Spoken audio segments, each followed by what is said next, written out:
Hello everybody from Plant Reviews. Today 28th of March and I'm talking now about an incredibly scented Narcissus. It's not really a strong fragrance, but the type of fragrance, the type of scent is really unique among Narcissus. It is the only one with this scent. And I'll talk about the scent in a couple of minutes. This is Narcissus watieri that according to some sources it is a species. However, according to some others, like the Pacific Bulb Society, it is actually a subspecies of Narcissus rupicola. I bought it from rareplants.co.uk as a species, however, Narcissus watieri, and I don't have any Narcissus rupicola, so I can't really tell how similar or how different this daffodil is from Narcissus rupicola, because I don't have any in bloom yet. However, I can definitely talk about the plant because it is in bloom now, and it is one of my most beautiful dwarf daffodils or miniature daffodils I have in cultivation at the moment.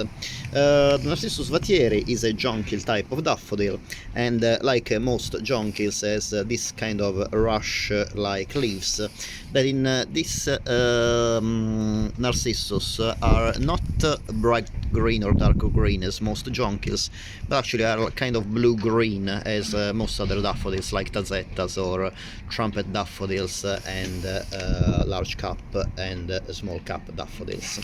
The plant is this species or subspecies, as according to what you prefer to name it, is a Narcissus that comes from the Atlas Mountains in Morocco, and this is a very peculiar environment because even if it is in Africa, in northern Africa, it is not at all hot and dry as most people think about Morocco, but actually is kind of a moist and humid areas, mountainous area that can get also quite cold. And actually this Narcissus is doesn't really tolerate much heat and dry conditions, as written on the website of rareplants.co.uk where I bought this plant.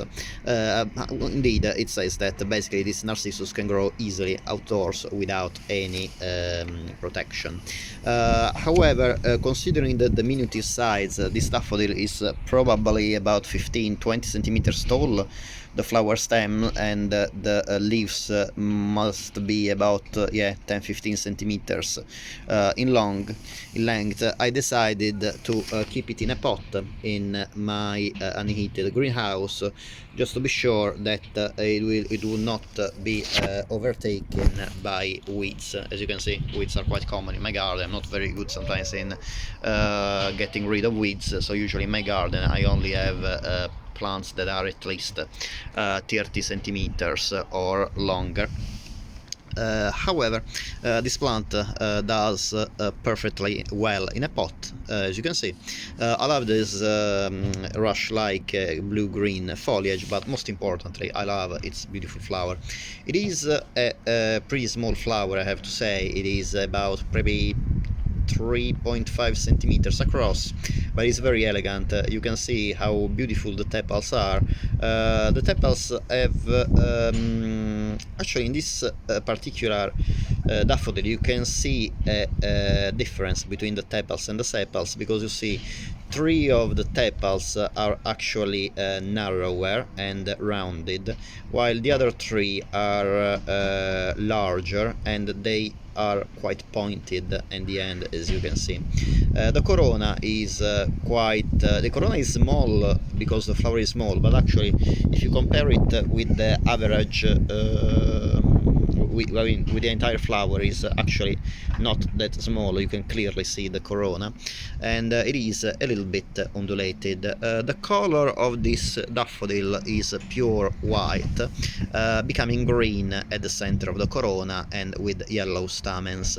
This is the only subspecies. If you are a person that that believe that this daffodil is a subspecies of Narcissus rupicola, well, this is the only subspecies in rupicola that is white. All the others are yellow. At least this is what I read in the Pacific Bulb Society website. But most importantly, what is really striking of this small Narcissus is the fragrance. The fragrance is completely different, not only from any other jonquil Narcissus, but really from any other Narcissus.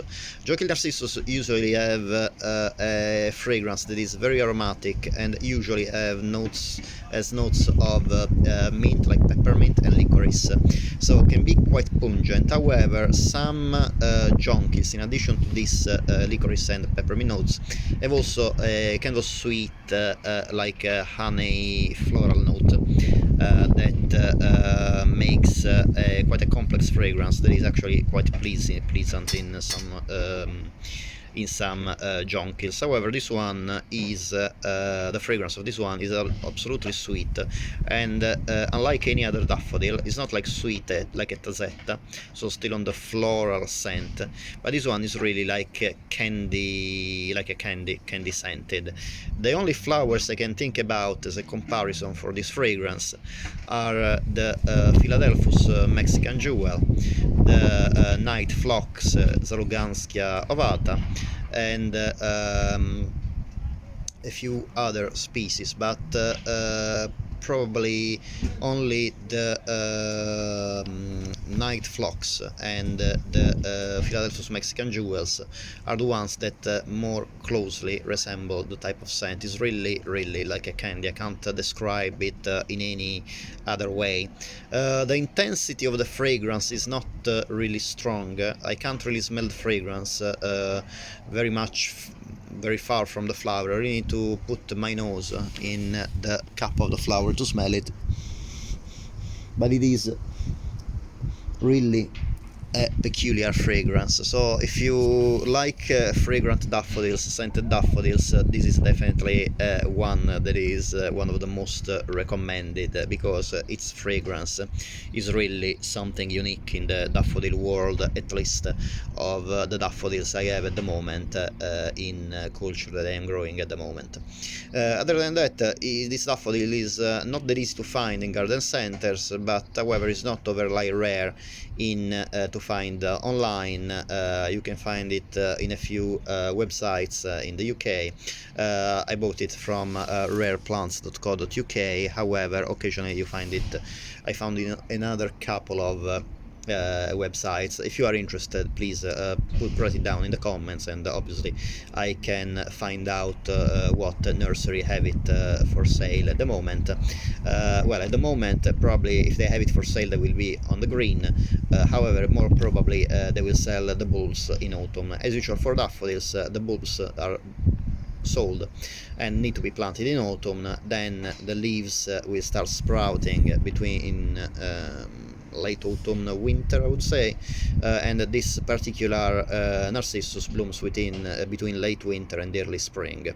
Very early spring. Now we are on the 28th of March, so spring just started a week ago, and after the blooming fades, in a few weeks after, the leaves will also fade and this Narcissus will go dormant. As usual, I hope that you enjoyed the video. Thank you very much for watching. If you like this video, it would be great if you can please give it a thumbs up, and also if you like this video and my other videos in my YouTube channel, it would be great if you can please subscribe. It is completely free for you, but in this way YouTube gets a knowledge that you like my videos and my plans, so it can support my channel and promote it and make it grow. Thank you very much for watching, and I hope to see you next time. Bye.